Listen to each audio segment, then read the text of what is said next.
हाँ बिल्कुल, देखो ना, पहले ना सिर्फ एटम डिस्कवर हुआ था ना, तो उस जॉन डाल्टन ने डिस्कवर किया था, तो उसने यही बताया था स्मॉलेस्ट पार्टिकल है मैटर का। ठीक है। अब इससे इससे आगे कुछ भी नहीं साइंटिस्ट को पता था, क्योंकि उस वक्त माइक्रोस्कोप होते ही नहीं थे ना। तो उसने जॉल डॉल्टन ने सिर्फ एटम का कॉन्सेप्ट दिया था कि स्मॉलेस्ट पार्टिकल मैटर है। मगर इसके बाद ना और साइंटिस्ट आए, उन्होंने ना एटम के अंदर भी है ना जो सब एटॉमिक पार्टिकल है उनके बारे में बताया, जैसे इलेक्ट्रॉन हो गए, प्रोटॉन हो गए, न्यूट्रॉन हो गए। ठीक है। तो इन्होंने ये और अब मुख्तलिफ साइंटिस्ट आ गए, जैसे मैं तुम्हें बताया गोल्डस्टीन आया था ना, उसने क्या नाम है प्रोटॉन डिस्कवर किया। फिर जे थॉमस था, उसने इलेक्ट्रॉन डिस्कवर किया। विलियम क्रुक्स था, आया था एक, उसने क्या नाम है कैथोड रे डिस्कवर की थी। इसी तरह एक और साइंटिस्ट आया था, उसने न्यूट्रॉन डिस्कवर किया था। तो डिफरेंट साइंटिस्ट ना वक्फे से आते रहे हैं। ठीक है। तो कोई इलेक्ट्रॉन के बारे में कॉन्सेप्ट, किसी ने प्रोटॉन, किसी ने न्यूट्रॉन के बारे में दिया, तो ये आस्ते से डिस्कवर होते गए। ठीक है। फिर तो फिर इनको क्या नाम है ये भी पता लग गया, पहले न्यूक्लियस का कॉन्सेप्ट भी नहीं था। वो रदरफोर्ड था एक, रदरफोर्ड। ठीक है। उसने न्यूक्लियस का कॉन्सेप्ट दिया था। ठीक है। उससे पहले कि न्यूक्लियस है ना, न्यूक्लियस एटम के अंदर एक न्यूक्लियस होता है, वो उसका कॉन्सेप्ट उसने दिया था। इसी तरह मुख्तलिफ आते रहे, तजर्बे करते रहे और डिस्कवर करते रहे। ठीक है। फिर आस्ते आस्ते ना और साइंटिस्ट आए ना, क्योंकि डिस्कवर तो हो गए थे जो होने थे ना। तो फिर इसके बाद साइंटिस्ट ने क्या नाम है इसमें से एनर्जी भी निकालना शुरू की।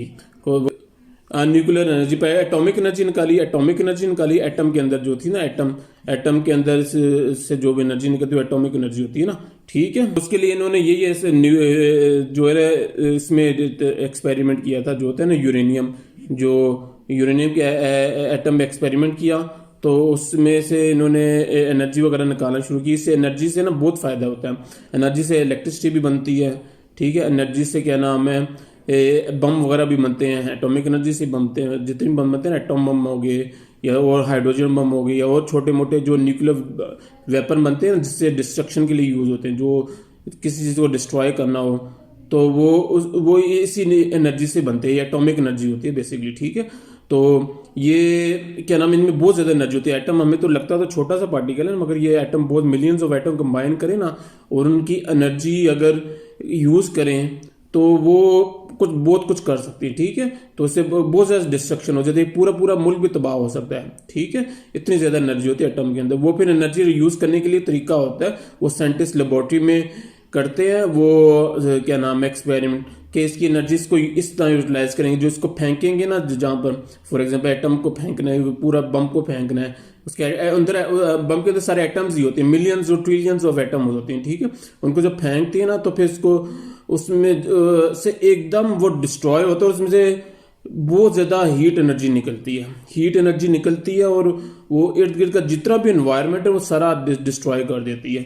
बिल्डिंग्स होगी, घर हो गए, हर चीज़ डिस्ट्रॉय कर देती है। और तो इस ये होता है बेसिकली। ठीक है।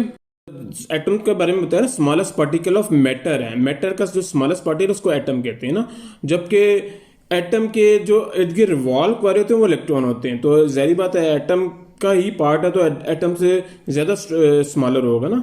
एटम ये समझ लो, इलेक्ट्रॉन इज सब एटॉमिक पार्टिकल ऑफ एटम। ठीक है। याद रखो, जितने भी एटम है उसके तीन ही सब एटॉमिक पार्टिकल होते हैं। जितने भी एटम है इस दुनिया में, एक इलेक्ट्रॉन है जो रिवॉल्व करते हैं, और दूसरा न्यूट्रॉन और प्रोटॉन न्यूक्लियस के अंदर होते हैं। बस ये तीन एटॉमिक पार्टिकल होते हैं। ये भी तुम्हें मालूम है कि इलेक्ट्रॉन में नेगेटिव चार्ज है, प्रोटॉन में पॉजिटिव चार्ज होता है, और न्यूट्रॉन में नो चार्ज, कोई चार्ज नहीं होता। ठीक है।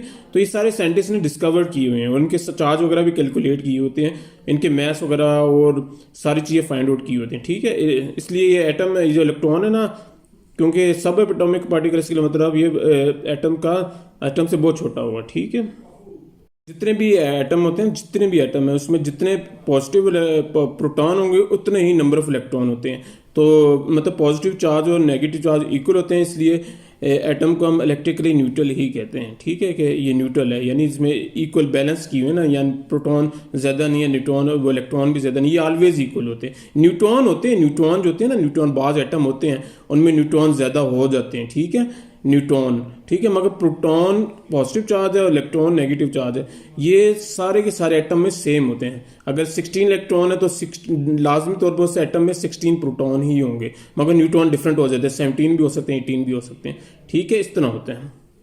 जितने भी एटम होते हैं ना, उनमें रेडिएशन जो होती है ना, जो जितने भी एटम है उसमें रेडिएशन इस वजह से पैदा होती है कि उसमें रेडियो एक्टिविटी होती है, रेडियो एक्टिव होते हैं, मतलब उसमें से रेज वगैरह निकल रही होती हैं। ठीक है, कुछ एटम है, सारे एटम से नहीं होती, याद रखो रेडिएशन पास ज़्यादातर एटमों से रेडिएशन पास नहीं होती। जैसे हमारे पास वाटर होता है ना, वाटर में हाइड्रोजन होता है ना, हाइड्रोजन और H2O फार्मूला है, तो इसमें से रेडिएशन तो नहीं पास हो रही ना। इसी तरह सोडियम क्लोराइड, नमक हम वो भी यूज़ करते हैं, उसमें से भी रेडिएशन कोई नहीं हो रही। ठीक है, तो 90%, मोर देन 90% में तो रेडिएशन नहीं पास हो रही। ठीक है, कुछ एटम जो डिस्कवर्ड किए हैं वो मैं उनके नाम ही बता देता हूँ। हर्नी बैक्यूरेल था एक साइंटिस्ट, सुना हुआ नाम? हाँ, तो इसने क्या किया था बता तुम्हें?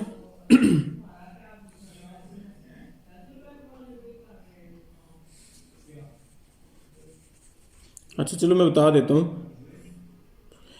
मतलब इसने यूं किया था ना, इसने यूरेनियम मतलब सर्च किया था, तो उसको ना यूरेनियम मिला था हर्नी बैक्यूलर को। ठीक है, हर्नी हर्नी बैक्यूलर ऐसे एटम में मिले थे जिनमें से रेज निकल रही थी। वैसे तो 99% एटम में से रेज नहीं निकलती, कुछ एटम मिले थे ऐसे दुनिया में कि उनमें से रेज वगैरह निकल रही थी। ठीक है, उसमें से हीट निकल रही थी, तो इसने ये ऑब्जर्व किया, इन एटम्स को ऑब्जर्व किए कौन से एटम है। ठीक है, तो वो बाद में जाके लेबोरेटरी में सर्च किए, तो उनमें से वाकई रेज वगैरह निकल रही थी।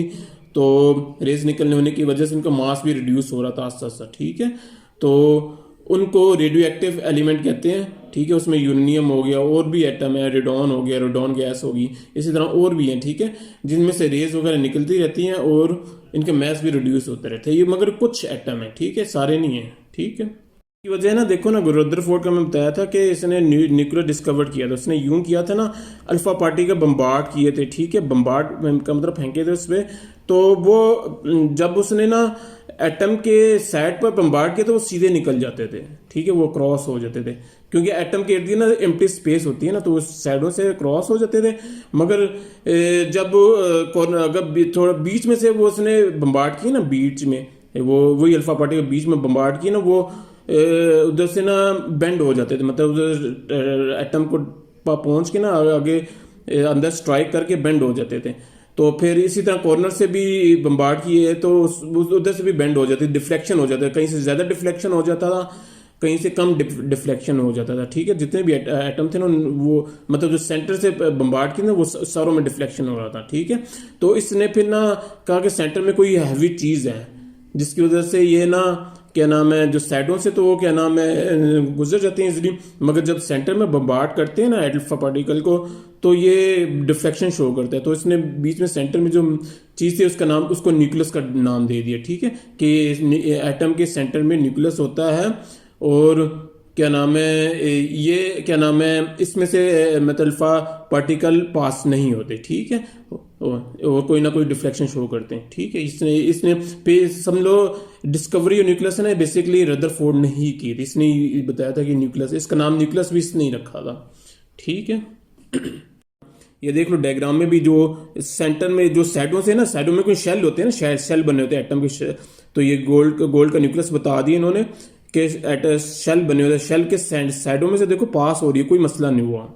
साइड से जब कॉर्नर से टच हुए कुछ डिफ्लेक्शन शो है, जब बिल्कुल सेंटर को मारा ना इसने, सेंटर में बम्बार्ड किया तो वो बहुत ज़्यादा डिफ्लेक्शन शो की। ठीक है, तो ये चीज़ इसने बेसिकली फाइंड आउट की थी कि बीच में सेंटर में कोई हैवी पार्ट है, इसको देखो इसने न्यूक्लियस का नाम दिया हुआ है।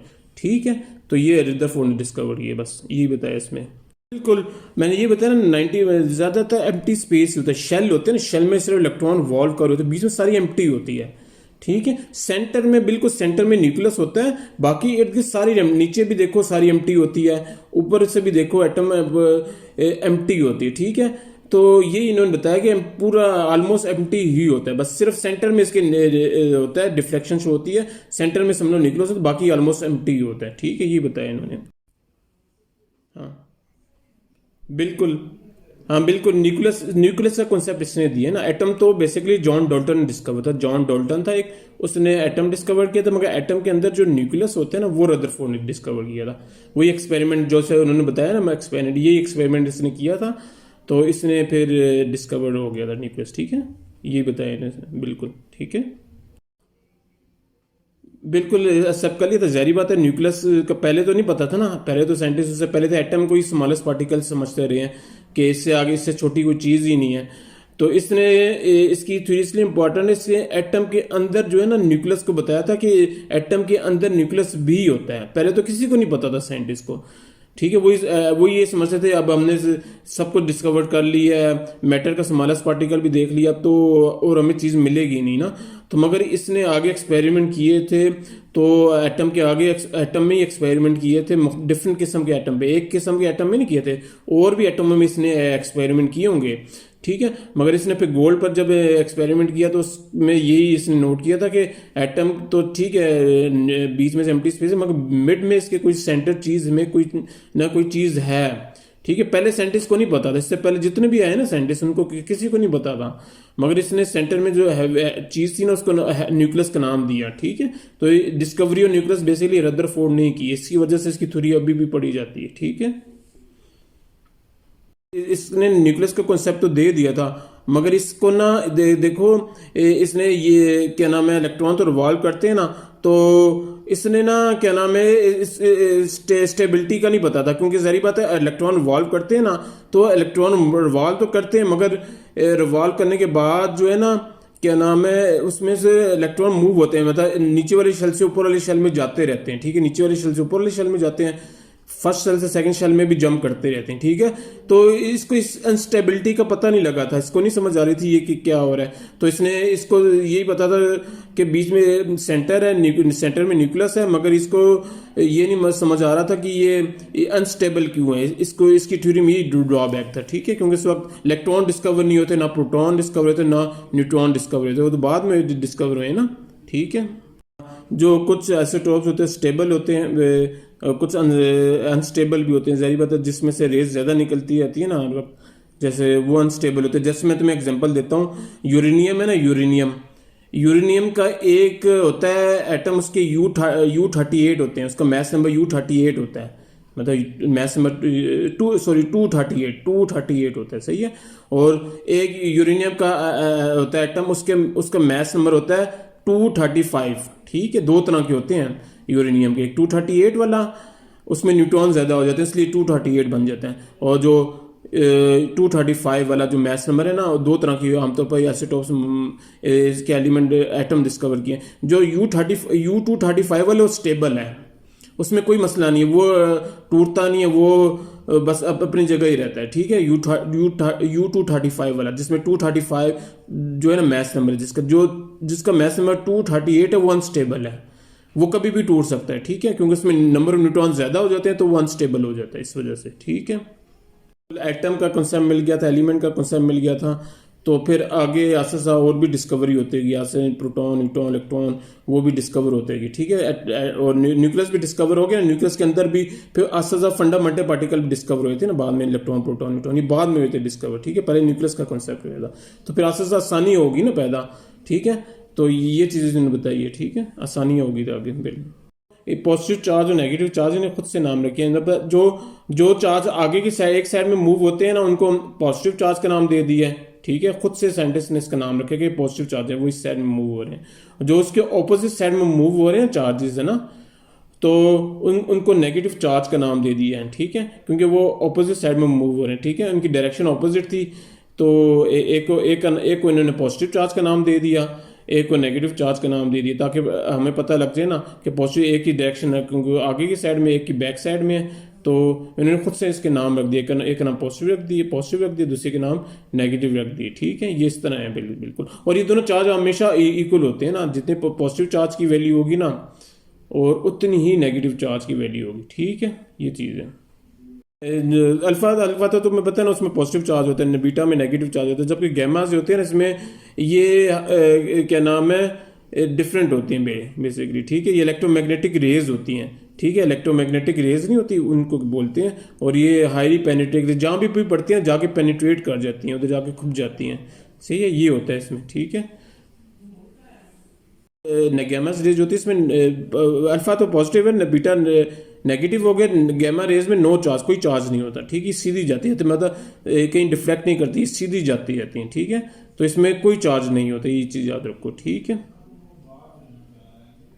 ये इलेक्ट्रोमैग्नेटिक रेज होती हैं, ठीक है, having no charge, it is having electromagnetic rays having no charge and highly penetrating power. ठीक है, ये होती हैं गैमा रेज।